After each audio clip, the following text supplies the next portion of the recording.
Vamos começar o estudo de hoje com o livro Laços de Afeto, ditado pela nossa irmã aqui, Irmãs, e psicografado pelo nosso irmão Vanderlei. Lição 25, não, capítulo 25, Elos entre dois mundos. O que tem os dois mundos? Elo. Elo. Elos entre dois mundos. Espiritual e encarnado. Vamos ver. Imagine-se que cada indivíduo está cercado de certo número de acólitos invisíveis que se lhe identificam com o caráter, com os gostos e com os pendores. Assim sendo, todo aquele que entra numa reunião traz consigo espíritos que lhe são simpáticos. Conforme o número e a natureza deles, podem esses acólitos exercer sobre a assembleia e sobre as comunicações influência boa ou má. Perfeita série a reunião em que todos os assistentes, possuídos de igual amor ao bem, consigo só trouxesse bons espíritos. Em falta da perfeição, a melhor será aquela em que o bem suplante o mal. Muita lógica é esta proposição, para que precisemos insistir. Muito lógica é essa proposição, para que precisemos insistir. Naquela manhã, o medianeiro despertou irritadiço, colérico, enquanto preparava-se para a faina do dia. A tormenta mental incentivava-lhe os pensamentos com o rancor e a vindita. Pensava que ao sair porta fora, se topasse novamente com um vizinho ranzinza e incômodo, não lhe toleraria um só gesto de atrevimento ou desdém. Mas aconteceu que, ao sair, a primeira fisionomia que vislumbrou, em um tom irônico, foi a dele. Tomam o elevador juntos. Inicia-se então uma guerra de dardos mentais. O medianeiro espírita perde a fleuma cristã e desborda em palavras infelizes. Houve tumulto e o desentendimento raiou as atitudes desequilibradas. O dia passa e o servidor da Boa Nova caminha-se à sua atividade noturna nas fileiras mediúnicas. No interregno dos intercâmbios, o benfeitor amigo e atento solicita-lhe mentalmente preces e que aguarde. A tarefa chega quase a seu final e o percipiente, incomodado, nada percebe com suas faculdades, ficando uma sensação de bloqueio.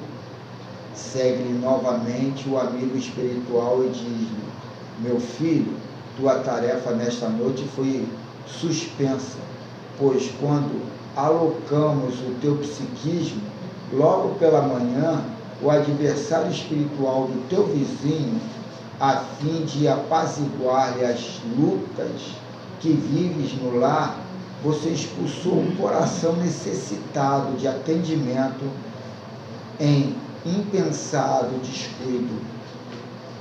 Elos entre dois mundos, intrigado com o tema, Allan Kardec recebe sublime e esclarecedora lição dos novos guias, asseverando que a influência dos espíritos sobre o mundo físico é maior que pensais. As sociedades espíritas são como um pronto-socorro. A multidão sofrida pelos traumatismos de toda espécie recorre-lhe entre os dois mundos em busca de lenitivo, paz e esperança. Como tens acolhido os desencarnados? Como dispensar afeto a quem não se vê na vida extrafísica? Se não dispõe a cativar os que ombreiam contigo a vida da carne, que recepção terão os que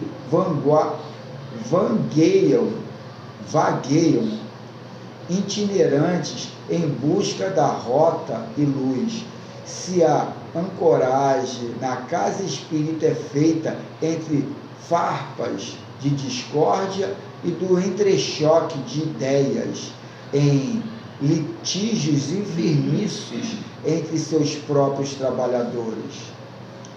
Imagine como será aguardar a expectativa de visitar alguém distante, que não vemos há muito tempo. Em lá chegando, constatamos um clima de desarmonia e infelicidade. Assim se sentem os mortos, que asilam a esperança na alma atribulada e têm a lamentável ocasião de presenciar as adversidades que mais lhe oneram o psiquismo e anulam as esperanças de novas sendas nas tarefas do socorro mediúnico. A casa espírita é local preparado de interação e sinergia entre dois planos de vida.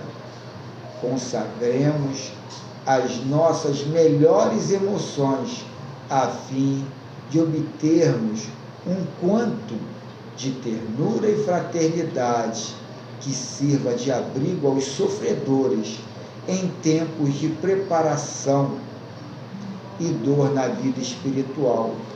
A casa de Jesus e Kardec deve ser um oásis de refazimento entre o deserto das provações mundanas. Estejamos certos, porém, que isso só amelharemos quando no dia a dia ampliarmos nossas noções sobre os elos que criamos e adulamos na conduta moral e afetiva, norteando as palavras, pensamentos e ações. Afabilidade e doçura são expressões elevadas de caráter e espiritualidade e, sobretudo, consiste no apanágio de paz e refazimento a quantos anseiam e experimentam a nossa companhia, dentro ou fora de nossas casas de amor.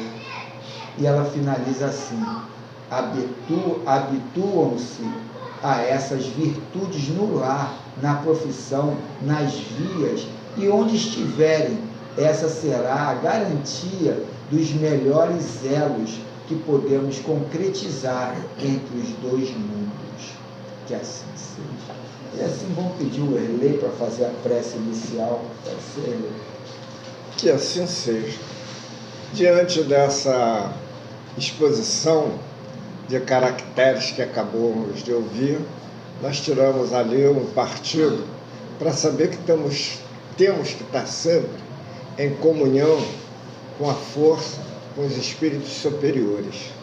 E assim, pedindo permissão ao grande Mestre Jesus, nós unimos nosso coração, nossos pensamentos e elevamos às fronteiras do astral superior.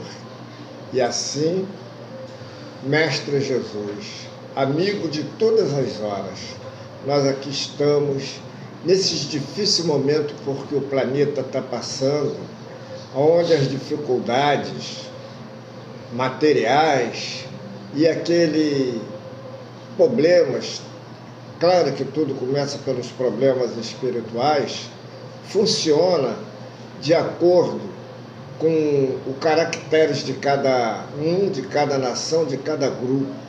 E nós estamos no Brasil. Nós estamos aqui na Casa Espírita, e estamos e queremos ser colaboradores da vossa seara, que é a nossa também. Para isso, cada um de nós doamos em pensamento, em gesto, tudo aquilo que pode proporcionar uma positividade para esses momentos difíceis em que o planeta está passando. Nós procuramos nos esquivar desses problemas através da nossa mente, está procurando coisas mais puras e procuramos querer evoluir cada vez mais. Então é assim que nós damos as mãos, é assim que procuramos raciocinar. Se cada um quisesse ou pudesse colaborar, atingiria até os grandes personagens do nosso plano, das nossas nações. E esses personagens não são os que vão à luta, mas praticam gestos para que os outros funcionem assim. Então nós aqui, nesse momento, oramos. Pedimos ao Santo Espírito Divino para que complete conosco tudo aquilo que nós viemos buscar, que é a limpeza psíquica, que é o amor em abundância. Jesus disse: haverá rumores de guerra, mas ainda não será o fim. Então nós ainda estamos aproveitando espiritualmente os momentos, o tempo que temos pela frente, e temos certeza que, contabilizando a nossa consciência, vemos as coisas diferentes, porque estamos procurando o foco espiritual. Estamos muito agradecidos. E para a segunda parte, já pedimos desde agora a fluidificação das águas, o abraço, a fraternidade com os irmãos que estão aqui presentes e que muitas das vezes traz convidados também. E todos aqui na Casa Geraldo de Aquino estamos de braços abertos à espera daqueles que vêm para uma contabilidade melhor e maior da espiritualidade, nos estudos, no pensamento, na psicologia. Então aqui estamos agradecidos por mais essa oportunidade de poder estudar, lembrando daqueles também que ficaram em casa. Nós damos essa lembrança, e essa lembrança, através do nosso eu, dessa vontade, há de tocá-los e lembrar da força espiritual. E assim agradecemos mais uma vez. Vamos entrar para a continuidade das nossas leituras, dos nossos estudos. Bem-aventurados sejam todos que estão nessa casa. Passa a palavra a ti, irmão. Obrigado. Então vamos à leitura do estudo de hoje. Vamos começar aqui na pergunta, no item 6 do Livro dos Médiuns. Depois a gente cai para o livro ali, para a gente entender de uma forma mais completa.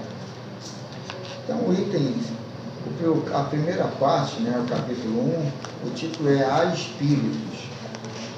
Ele vai dissertando sobre essa, querendo botar de uma forma clara para o cético essa realidade. Então ele começa assim no item 6: façamos por um instante abstração dos fatos que para nós tornam a coisa indiscutível, incontestável. Admitamo-la a título de simples hipótese.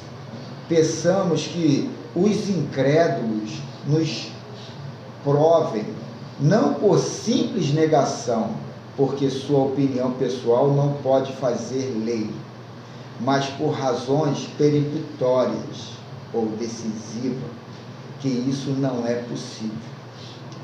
Nós nos colocamos no seu terreno e, uma vez que querem apreciar os fatos espíritas com a ajuda das leis da matéria, que tomem, pois, nesse arsenal alguma demonstração matemática, física, química, mecânica, fisiológica, e provem por A mais B, sempre partindo do princípio da existência e da sobrevivência da alma. Aí ele tem aqui 9 questionamentos. Primeiro, que o ser que pensa em nós durante a vida não deve mais pensar após a morte? Peraí, eu queria que tu repetisse, mas para o entendimento meu, tá? Que o ser que pensa em nós durante a vida não deve mais pensar após a morte? Segundo, que se pensa não deve mais pensar naqueles que amou? Terceiro, que se pensa naquele que amou não deve mais querer se comunicar com eles? Quarto, que se pode estar por toda parte, não pode estar ao nosso lado? Quinto, que se está ao nosso lado, não pode se comunicar conosco? Sexto, que por seu corpo fluídico não pode agir sobre a matéria inerte? Sétimo, que se pode agir sobre a matéria inerte, não pode agir sobre um ser animado? Oito, que se pode agir sobre um ser animado, não pode dirigir sua mão para fazê-lo escrever? Nono, que podendo fazê-lo escrever, não pode responder às suas perguntas e transmitir-lhes seu pensamento?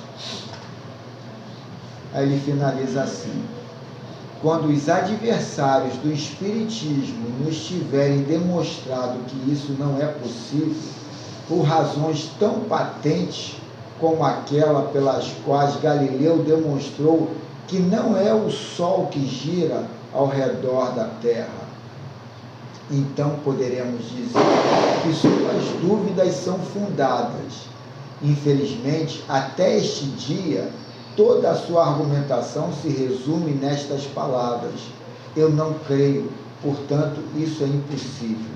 Tá, olha só, existe... Peraí, deixa eu terminar aqui, falta só um pedacinho, aí você dá a tua dissertação. Eles nos dirão, sem dúvida, que cabe a nós provar a realidade das manifestações. Nós as provamos pelos fatos e pelo raciocínio. Se eles não admitem nenhum nem outro, se negam o que vem, cabe a eles provarem que o nosso raciocínio é falso e que os fatos são impossíveis. Pode falar. Olha, o trecho que tu leu aí me deu uma ideia do seguinte: o elo que se tem um espírito para o outro, principalmente um espírito mais, está numa camada mais adiantada, como é o caso aí, ele não pode perder esse contato, na minha opinião, com o outro. Agora, é claro que para beneficiar, eu acredito que o espírito poderá colaborar com todas essas perguntas, a resposta a todas essas perguntas. Porém, o espírito necessitado, ele tem a individualidade dele, ele tem que progredir. Agora, essa separação, quando ela é sincera mesmo do espírito para o outro, ela não existe essa separação. Acredito sim que aquela colaboração poderá deixar de existir, porque é o tal negócio, a individualidade, o cara tem que crescer. Não, olha só, ele fez uma dissertação aqui para um cético. Aqui é uma casa espírita, só tem espírita aqui dentro. Então, gastar tempo nisso é correr atrás do rabo. Então, não vai chegar a lugar nenhum. Aquilo ali é para o cético que não acredita. Pode ter irmãos desencarnados aqui, mas é o que, quando tem o diálogo aqui, eu falo: irmão, a coisa devia ser o contrário, eu que devia estar em dúvida e você com a certeza. Então, vamos agora ao livro do Filosofia da Mediunidade, para a gente não perder mais tempo. É isso aqui mesmo? Item 6? É capítulo 5. Capítulo 5, item 6. Eu acho que eu nem li esse livro. Eu li o livro dos Espíritos e eu acho que eu nem li. Tem uma comunicação aqui de João 14, versículo 3. Então, o título é Comunicação. Eis o que Jesus comunicou aos homens. Aí vem lá o item 14, no versículo 3.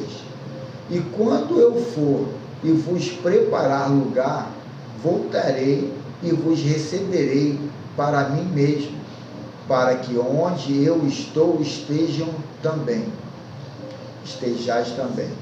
O preparo dos lugares de todos nós, no plano espiritual, se encontra sob a direção do Mestre, tendo vindo à Terra semeando o amor.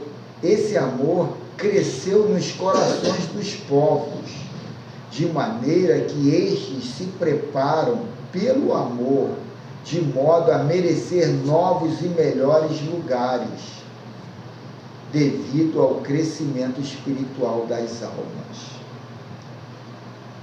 Vejamos também que o Mestre disse: voltarei e vos receberei para mim mesmo. Jesus, voltando como Consolador, nos mostra a comunicação entre os dois planos da vida. Com o advento da doutrina espírita, a mediunidade assumiu um novo aspecto, alcançando o respeito dos povos. Jesus voltou anunciando as belezas imortais da vida que continua nos planos espirituais. Várias vezes o Mestre apareceu aos seus discípulos, instruindo-os, como nos informam os livros mediúnicos e o próprio Evangelho. Paulo de Tarso, sem o qual dificilmente o anúncio do Evangelho teria tomado as proposições que tomou, nasceu da comunicação de Jesus a ele no deserto. O anúncio do Evangelho foi de acordo com a profundidade da consciência de Paulo. Ele veio para a função mediúnica, tendo Jesus como guia principal, e morreu pelas suas ideias, divulgando-as com o próprio sofrimento. Presta atenção aos teus pensamentos. É a matéria que pensa. Podes avaliar esse fenômeno das ideias e certamente da fala, depois da morte do corpo, que não mais fala nem pensa, seria paralisada a tua inteligência? Por quê? Porque não é o corpo que tem esses atributos valiosos, e sim o espírito. E se esse se comunica com os outros, por que não pode fazê-lo depois do túmulo? Querer negar sem pesquisar é gesto que nasce da ignorância, paralisando-se no tempo e esquecendo o que o progresso pode ofertar. Vou dar uma parada aqui para a gente meio ruminar um pouco o que foi lido, né? E ver se digere bem. Muito bom. Então, a primeira comunicação, o primeiro livro lido, mostra uma ideia do irmão que tem um propósito espírita, tem uma noção de se modificar na filosofia espírita, que a doutrina dos espíritos coloca que o nosso modelo e guia é Jesus. Só que a gente tem que entender um pouco sobre moral, sobre ética, sobre amor. A gente tem que entender essas coisas para a gente não ser pego, sabe, como um bobo na curva. A gente tem que entender um pouco. A gente vê Platão colocando no diálogo dele lá que o amor é o desejo, que ele põe como eros. E aí vem o discípulo dele lá na frente e contesta. Pô, isso aí não é possível. Porque esse desejo, a gente deseja o que não tem. O que tem a gente não deseja porque já tem. Então você fica preso a essa coisa do marketing, do que o americano, os países fornecedores adoram, é o desejo. E aí você vai, compra lá um iPhone, depois 2, 3, está no 13. Até onde vai parar o teu desejo de querer se atualizar? E aí vem Aristóteles colocando, não, isso não é possível, porque senão não tem final. E aí ele fala, o nosso objetivo é a alegria do que tenho, do que faço, das pessoas que estão ao meu redor. Mas aí está muito situado a circunstância ali. Vem o Cristo colocando esse amor que ele põe como ágape, que é se renunciar pela felicidade do próximo. Mas ele coloca que você vai ser um servidor, somente um servidor. Você vai ser o maior, sendo o menor. Coisa que a gente ainda não consegue entender, porque o nosso egoísmo grita muito dentro da gente. A gente não consegue ainda ver esse paradoxo. Como que eu vou ser o maior sendo o menor? A gente não consegue entender essa proposta. E o nosso irmão ali a nossa irmã vem colocando no primeiro livro, um problema de obsessão, na qual a gente dá guarida. Eu estou lendo uns livros malucos de um cara que veio dizendo que espírito, você lá na casa espírita, você não fala com espírito, não. Você fala com eus. Você, dentro de você, não é você, são eus. Quando você trabalha essa evolução, quando você entende a mensagem do Cristo, você tira esses eus daninhos de dentro da sua consciência e você passa a ser uma consciência. Que consciência é ligação com Deus. Mas enquanto você não está ligado com Deus, você é um Zeus. Ou a coisa pode ser contraditória com o que diz a doutrina espírita, mas é uma coisa muito legal para você colocar. A culpa é minha. Não tem obsessor. O que ele quer falar é exatamente isso, né? O obsessor está ali, mas ele só vai conseguir se você... Ele vai conseguir quando você comprar a ideia dele. E se você comprou a ideia dele, é o seu eu. Por isso que ele diz que eu sou um eu igual a ele. Mas ele não, ele põe ali categoricamente que não tem, é tudo eu. Mas aí a questão é de interpretação. Mas aí é a realidade que ele está falando. E você coloca, que negócio muito legal esse eu. Porque você não transfere culpa para ninguém, mano. E o problema do espiritismo, dessas palestras, é você não comprar o peixe para você. Você fala, deu like lá, legal e tal, mas você não estudou, porra, eu tenho que mudar meu jeito de ser. Eu tenho que colocar isso, eu tenho que colocar aquilo. E você vai vendo outras doutrinas, a oriental, falando de sexo, de Kama Sutra, de fogo Kundalini, que quando você vê lá naqueles programas, lá na GNT, quando eu era mais novo, lá na casa do meu sogro, eu não tinha TV por assinatura, só vê sacanagem ali dentro. Tu fica assim, caramba. E eles estão falando de uma forma religiosa. Tu fica, caramba, todo mundo peladão, os casais, um alisando o outro, e tu não entende aquilo. Mas tu tem que entender qual é a proposta daquilo, porque senão tu só vai ver, como diz Nelson... Aquele cronista era Nelson quem? Nelson Mota? Não, Nelson Gonçalves, não, Nelson Dias, né? Não, que ele tinha até uma crônica no Dia. Não, Nelson Mota? Não, é o mais antigo. Nelson Mota ainda está vivo, ele morreu, Nelson Gonçalves é o cantor.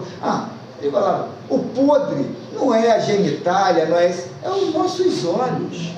Então a gente tem que entender isso tudo. O que é aquela coisa ali que até então parece peçonhenta, parece materialista, está querendo dizer, para a gente saber a estrutura daquilo, para a gente entender que quase tudo está falando a mesma coisa.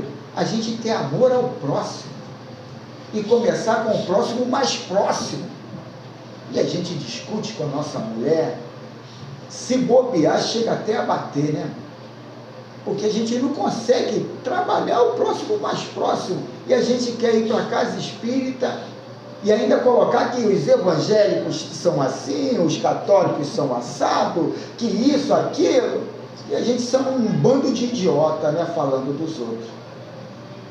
Então, não tem obsessão, tem o eu, que acredito naquilo ali, eu sou aquilo ali, e eu quero mudar mesmo aquilo ali ou não? Fica difícil, né? Se a gente não entrar para esse lado de entender, sou eu e eu quero me mudar, eu não quero ser mais isso. Está dentro do que a gente está lendo. Lê só esse. Isso aí foi retirado de um livro espírita também. Então vamos. Bem dentro do que você falou. Aí, então eu vou largar aqui para tu depois me orientar onde eu parei. Está marcado aqui.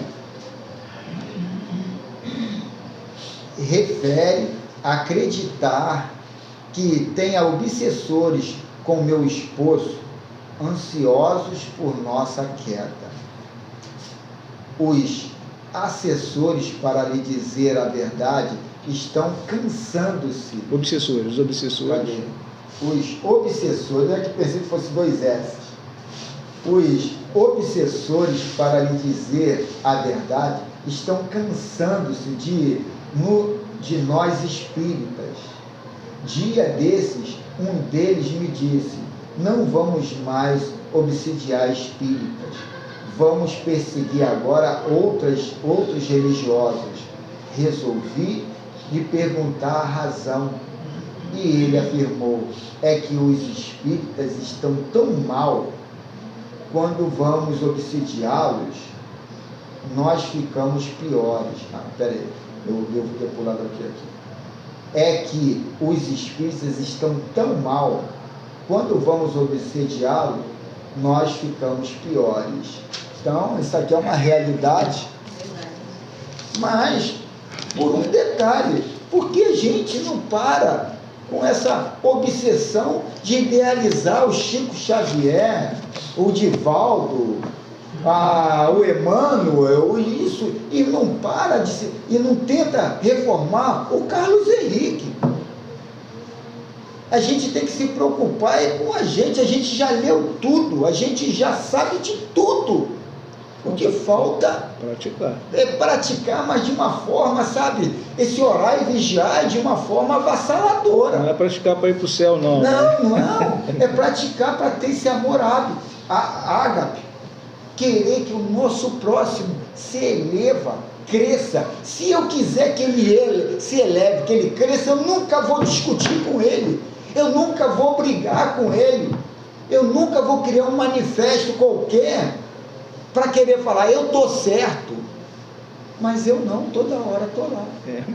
Isso aí quer dizer para mim que eu não tenho esse amor ágape. Eu não tenho esse conceito que o Cristo trouxe e que eu estou querendo, sabe o quê? Um comprimidinho para tomar e mudar. Ou então que vem lance um chip e ponha na minha cabeça e eu mude de forma de ser. Pô, eu era o Carlos Henrique, agora eu vou ser o perfeito. Aí vem aquele questionamento, né? Que às vezes as pessoas falam, mas por que praticar o bem? Por que não levar vantagem? Por que não, entendeu?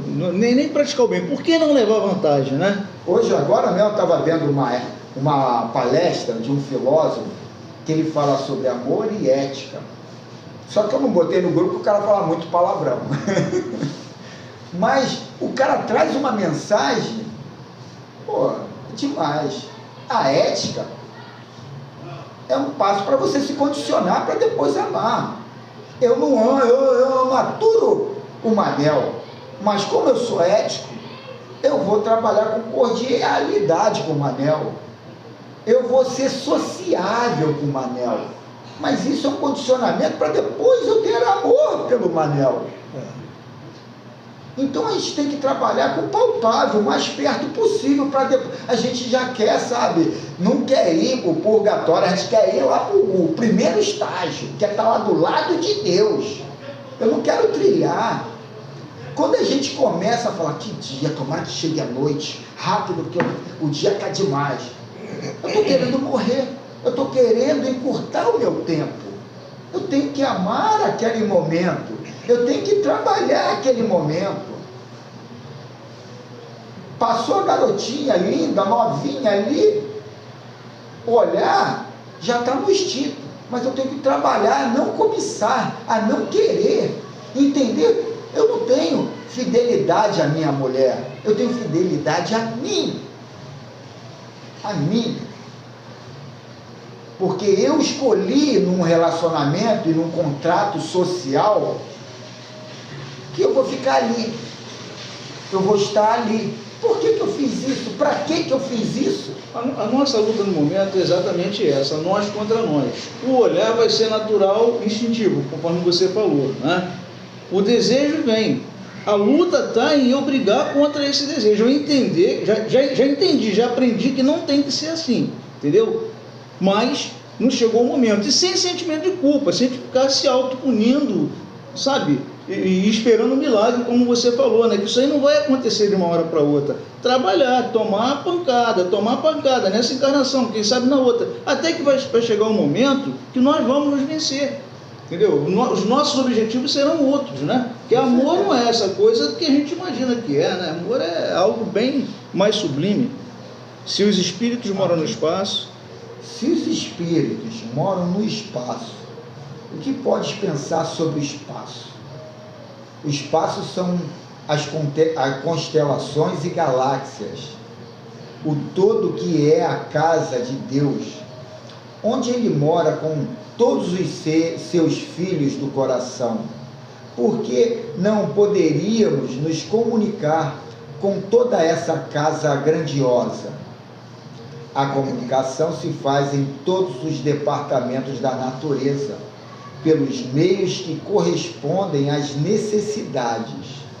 Eu li ou alguém me falou uma coisa muito importante, que quando você pega um vaso de planta, que tem aquela porção de ervinha ali, né, que você sai arrancando, diz que aquelas ervas, as raízes delas se comunicam, entendeu? Ajuda com que a água chegue até aquela planta principal que você tem ali. É isso que ele está falando aqui, né? Em tudo se processam trocas de valores, para que a vida continue dentro da glória do Senhor. É para tanto que o espírito, mesmo o desencarnado, tem vários corpos por intermédio dos quais e na faixa que corresponde à necessidade de comunicação, promove o intercâmbio, enriquecendo os valores da vida. Porque o espírito não pode atuar sobre a matéria se ele domina todas as formas na condição de espírito. E ainda mais, se nada existe sem vida, pois em tudo vibra a vida, eis aí a afinidade em tudo criado por Deus. Estamos na época em que a mediunidade se manifesta amplamente. O vento assopra onde quer e ouve a sua voz, disse Jesus. É a voz dos espíritos entregando aqui e ali os valores que transformam a terra na grande casa de Deus. Os homens com maior amadurecimento espiritual exercem a mediunidade constantemente em função do progresso, elevando cada vez mais suas condições de amar e de servir. Mediunidade não é somente a comunicação dos espíritos livres da matéria a falarem com os homens pelos seus variados processos de atividades comunicativas. Ela tem milhares de modalidades, porque sustentam a própria vida no universo. A vida, por não termos outra expressão mais adequada, é cinética em movimento, é comunicação. Foi-nos dada a razão para fazermos uso deste dom, já que ele não nos transformou ainda na intuição, descobrindo as leis naturais sentindo-as e vivendo-as, pois elas, sendo a verdade, têm a capacidade de nos libertar. Se algum cético pedir que provemos a realidade das comunicações dos espíritos com os homens, será o caso de pedirmos que ele nos dê prova do contrário, ao invés de negar, sem examinar a profundidade do assunto. Os espíritos estão todos os dias endereçando mensagens para todo o planeta e a humanidade, por meios diferentes, mas os próprios sábios da ciência não tiveram a coragem de reuni-las e mostrá-las como tal à sociedade, para não perderem as suas posições, porque desta maneira e a esta altura teriam de afirmar que tudo vem de Deus e eles e todos os seres humanos são meros instrumentos da divindade. Conta-se que certo sábio quis provar que estava com a idade, ou está apagada, de 110 anos. Com a idade de 110 anos, por conhecer a ciência da vida e dominar biologicamente seu corpo em plena saúde. Encontrou um camponês que estava com 120 e era analfabeto. E aí? Tudo vem de Deus, e o homem inteligente e que deposita a sua confiança no amor reconhece que quanto mais sabe, mais precisa de saber, procurando aprender a se comunicar com todos os seres, humanos ou não, encarnados ou desencarnados. E o Miramês finaliza assim: todas as criaturas se comunicam, desde a mais elementar até a mais perfeita, e toda a criação com o comunicador supremo, Deus. Que assim seja. Ai, que coisa linda, hein? Comunicação.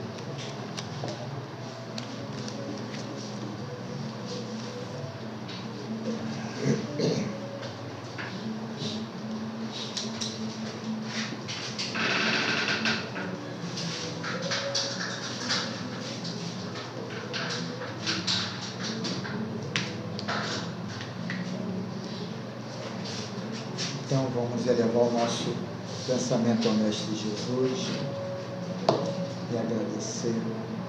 Mestre Jesus, agradecemos por estarmos aqui nessa casa, por presenciar e participar desse encontro, onde se fala da comunicação.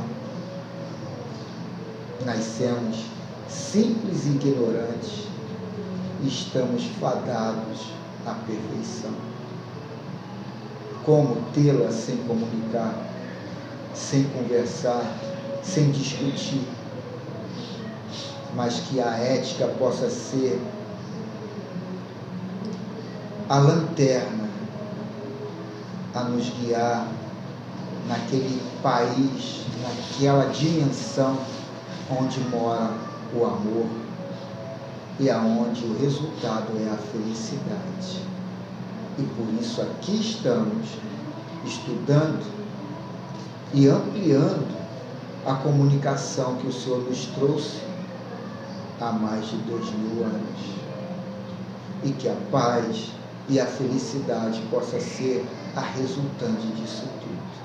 E assim agradecemos e damos muitas graças ao Criador por essa oportunidade. Em nome do Mestre Jesus, está aberta essa fraternidade entre irmãos, que assim seja.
Carlos, às vezes é difícil da gente passar o que a gente está recebendo, mas mais ou menos o Espírito está pedindo aqui para a gente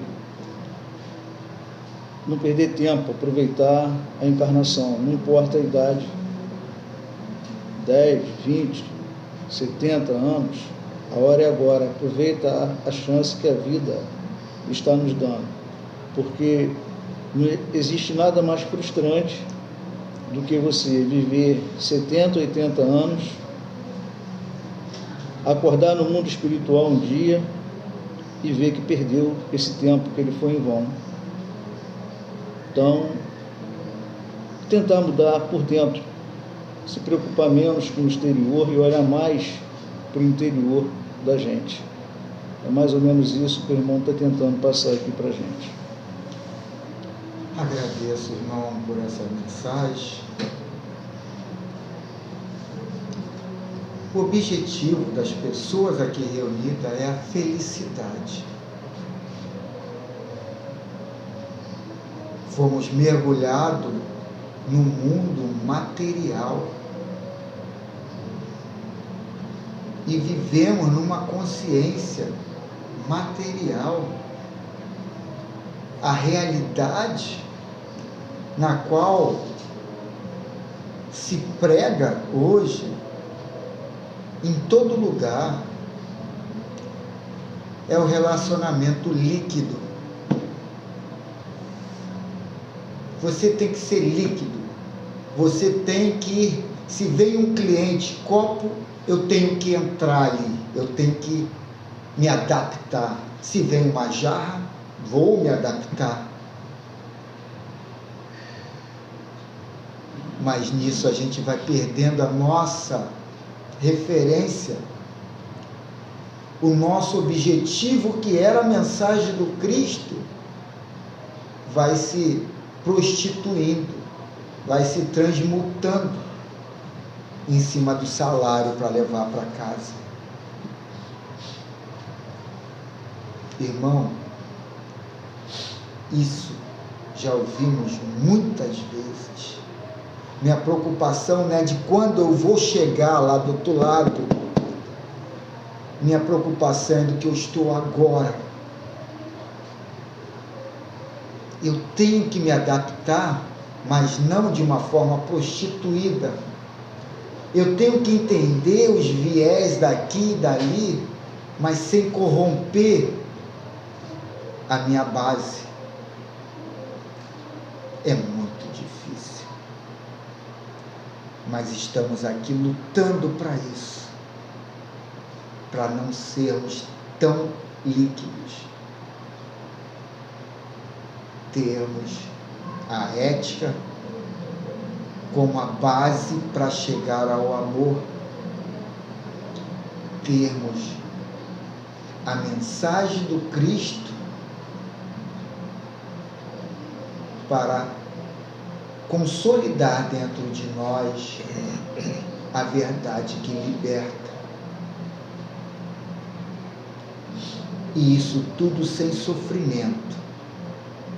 Quando a gente entende, a gente ama. E quando ama, a gente é feliz.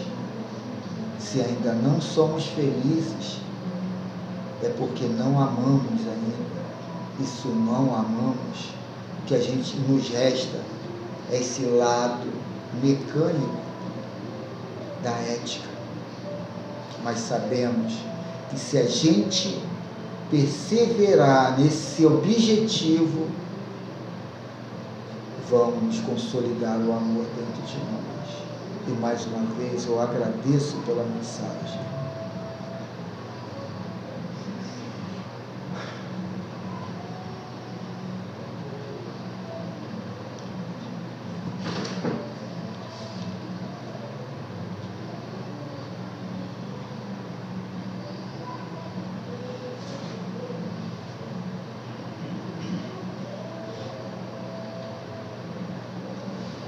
Nossos irmãos, que a paz possa estar dentro de cada consciência.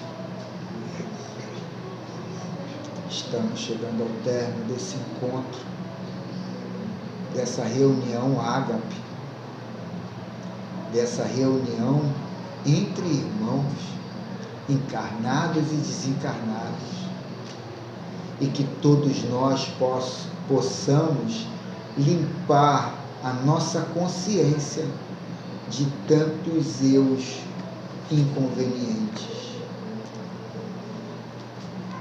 Que a mensagem do Cristo possa ser farol sempre, sem adaptação,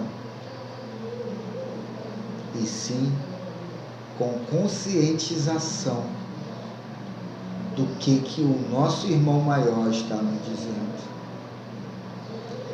Em cima dessa proposta, mestre, agradecemos por tudo aquilo que foi ofertado nessa noite, e que a paz possa ser a resultante desse encontro para todos. E agradecemos mais uma vez, dando muitas graças ao nosso Pai, Criador de tudo e de todos. Que assim seja. Em nome do Mestre Jesus, está encerrada essa reunião, essa fraternidade entre irmãos. Que assim seja. Quando iniciou a parte mediúnica, eu tive a sensação de que eu caía, entendeu? Não é tonteira, eu caía mesmo, entendeu? Batia com o rosto no chão. Umas 2 vezes veio aquela sensação, eu pensei, caramba, mas aí parou, né? Todo mundo bem?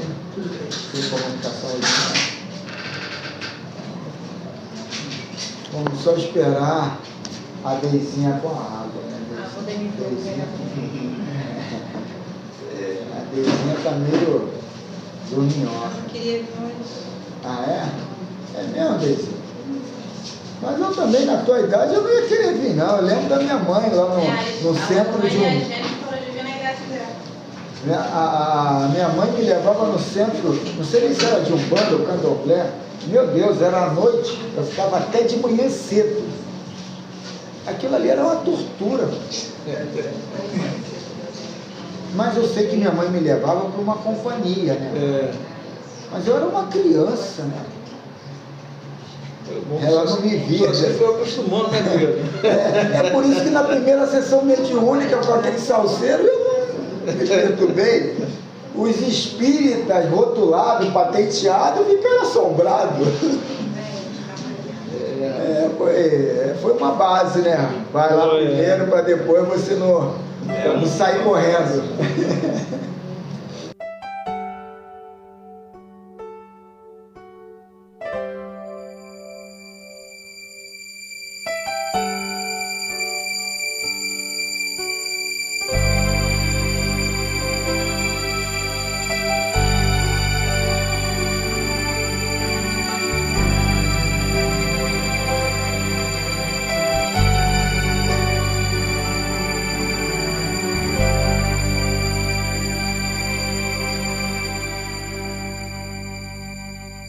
Quanta luz neste ambiente, descendo sobre nós, vibrando em nossa mente. Quanta luz, quando assim em prece, como a alma cresce aos olhos de Jesus. Quanta luz, pois em oração a voz do Mestre fala ao nosso coração. Quanta luz descendo sobre nós. Quanta luz, quanta luz.